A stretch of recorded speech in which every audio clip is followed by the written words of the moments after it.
La hepatitis autoinmune es una inflamación del hígado, es una inflamación progresiva y que si no se trata, pues evoluciona a una cirrosis.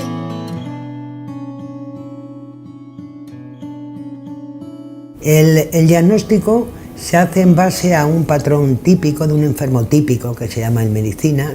A veces no concurren todos los síntomas, pero se basa en los siguientes parámetros. El paciente tiene alteración de las transaminasas, tiene hipergamaglobulinemia, la gamma globulina alta, la IgG, tiene autoanticuerpos, anticuerpos dirigidos contra diferentes partes del hepatocito y tiene una biopsia hepática con inflamación, ¿no? Que es como todo, la palabra hepatitis quiere decir proceso inflamatorio.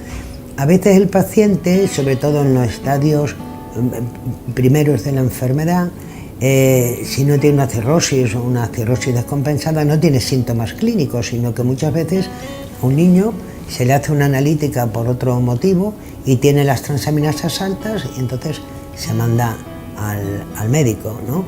También la hepatitis autoinmune, como en un 20%, se puede asociar a otras enfermedades de origen inmune, como puede ser la diabetes o como puede ser la celíaca, o sea, que tengan una base genética también, o como puede ser el hipotiroidismo, o un déficit de la otra inmunoglobulina, un déficit IgA, y entonces a lo mejor este niño celíaco que no responde a que le quites solamente el gluten, tienes que pensar que hay algo más, y a veces en el estudio pues es una hepatitis autoinmune asociada, ¿no? Y sí quiero decir de esto es que los síntomas o las enfermedades que tienen una base autoinmune aparecen al diagnóstico de la enfermedad del niño, no en la evolución una vez que el niño está tratado.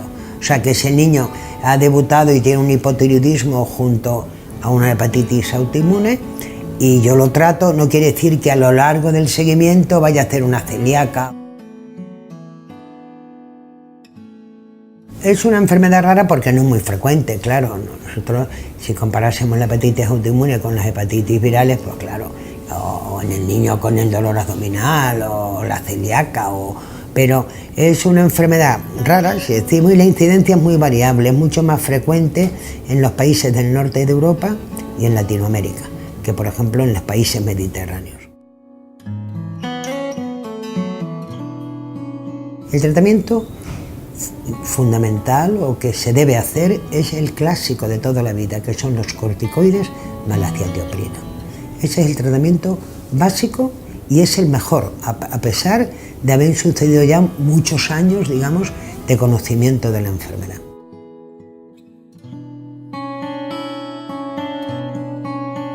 El tratamiento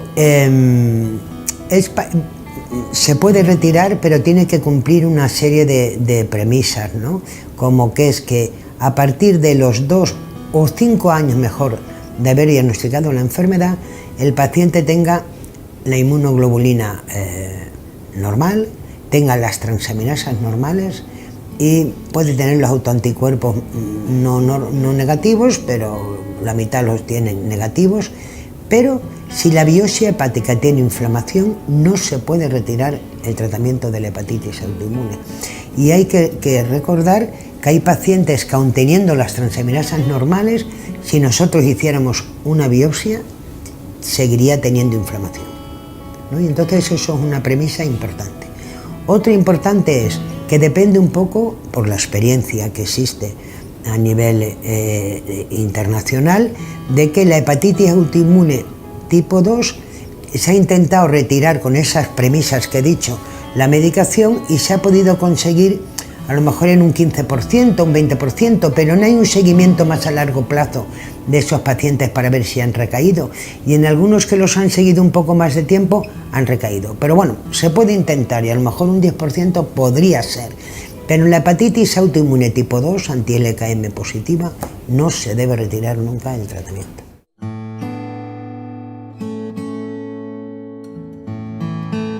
Pues la recuperación depende mucho de lo basal del niño cuando lo diagnosticas. Cuando lo diagnosticas no es lo mismo tener una lesión inflamatoria moderada a tener, digamos, una cirrosis, que puede ser el diagnóstico, ¿no? Y entonces la recuperación, de todas maneras, generalmente, si no tienes una cirrosis de base, suele ser buena en cuanto inicias otra vez la medicación. Lo que hay que hacer es, si está diagnosticado el paciente, llevarle regularmente al médico especialista del hígado, que sepa sobre la hepatitis autoinmune.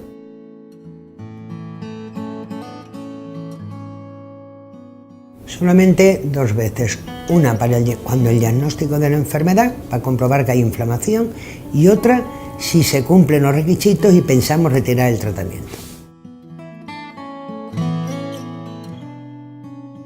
El tratamiento sigue siendo fundamentalmente lo que les he dicho, el corticoide y la citopina. Lo que pasa es que si hay recaída con estos medicamentos y el enfermo hace bien la medicación o porque el niño ha engordado demasiado y tiene osteoporosis, a veces medicamentos que se pueden usar, como son los inmunosupresores que se emplean en el trasplante, o algunos anticuerpos medicamentos que van dirigidos sobre anticuerpos en general. Pero eso son muy raras ocasiones.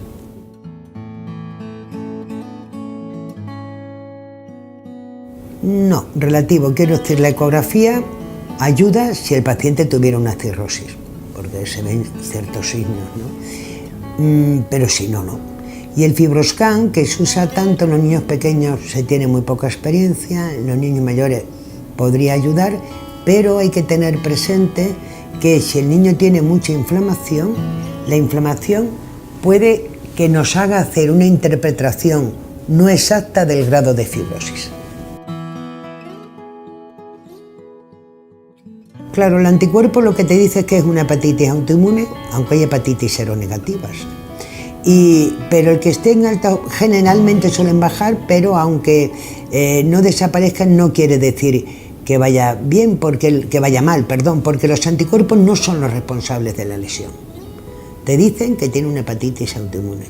Por tanto, bueno, pues si los otros parámetros son normales y el anticuerpo sigue positivo, suele estar más bajo y no ha desaparecido, no es inquietante, ¿no?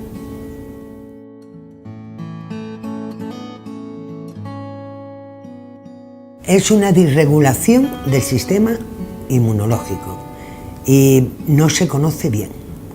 Entonces es un HLA, o sea, unos antígenos, una genética que predispone, que no el que tenga esa genética va a tener una hepatitis autoinmune, y hay como una respuesta inmune anómala frente a tu propio hígado, pero exactamente no se conoce bien el mecanismo de la enfermedad.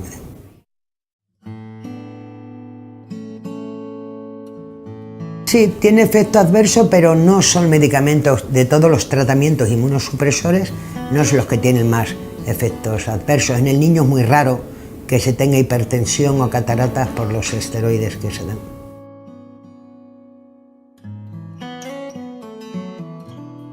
Se ataca el hígado, pero no se conoce el por qué sucede.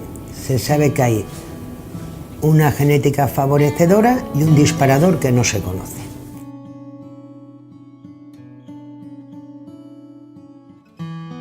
Va una cirrosis y el paciente, claro, si no se trata puede fallecer de las complicaciones de la cirrosis.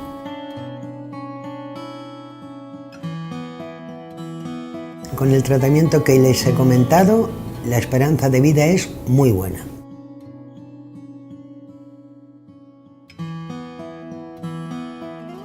El síndrome de solapamiento es que cuando, aparte de las características típicas de la hepatitis autoinmune, se asocia inflamación de las vías biliares, que es lo que se llama colangitis autoinmune. Es como una hepatitis autoinmune con alteración de la vía biliar.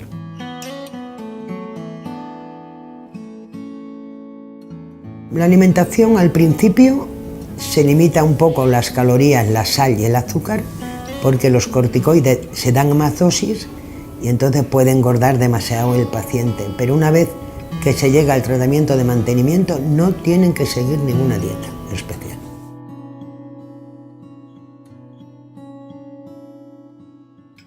Sí, las hormonas no influyen en que la enfermedad empeore en absoluto, ¿no? Y el tratamiento corticoides, cuando es más fuerte al principio, retrasa un poquito la talla, pero luego se recupera. Y aunque a lo mejor midiera un poquito menos que si no hubiéramos tratado a ese niño, sin embargo se alcanza una talla normal.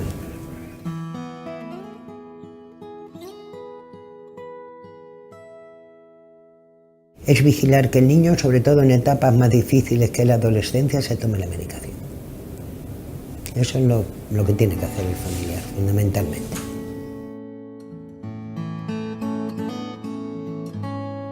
Es que varía. O sea, la recidiva, si el enfermo tiene una enfermedad avanzada, puede tener picor sin granos, como decía uno, el picor sin granos viene del hígado. La ictericia, se ponga amarillito, que las heces sean más pálidas, pero a veces no. Y por tanto, lo fundamental es que el niño vaya al médico que lo sigue cada 3 o 4 meses y que el niño tome la medicación. Si el niño toma la medicación, tiene un control médico, va a ir bien, casi seguro.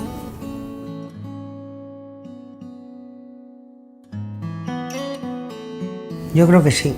El sentido que los adultos son más proclives a retirar el tratamiento con otros parámetros, son enfermos un poco diferentes y existe, yo creo que en el niño, y pido disculpas, es como más cuidadoso con todos esos asuntos. Es un organismo en desarrollo. Todo el mundo tratamos a los enfermos con la orientación de que se curen, eso por supuesto, todos los médicos.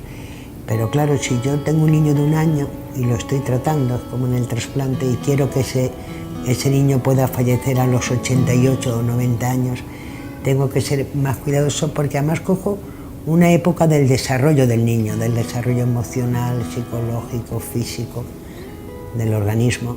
Y entonces, bueno, los adultos a veces retiran el tratamiento a más proporción del paciente que hacemos los pediatras.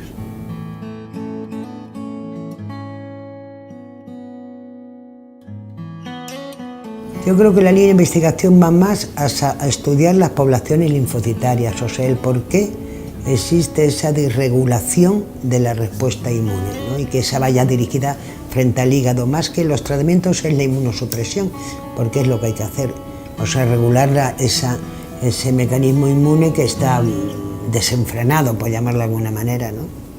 Yo diría que la hepatitis autoinmune es una enfermedad en que con los conocimientos que tenemos, si se piensa en ella, se diagnostica y se trata, puede curar, en el sentido de que el paciente puede vivir toda su vida con un tratamiento. Lo fundamental es que lleven un control, que se tomen la medicación y desde luego que al diagnóstico no se pierda tiempo y se trate. Y el enfermo puede ir perfecto a hacer una vida normal, tener hijos, porque el trasplante es mucho más agresivo y nosotros tenemos trasplantados que han tenido hijos sanos y perfectos, sin ninguna dificultad.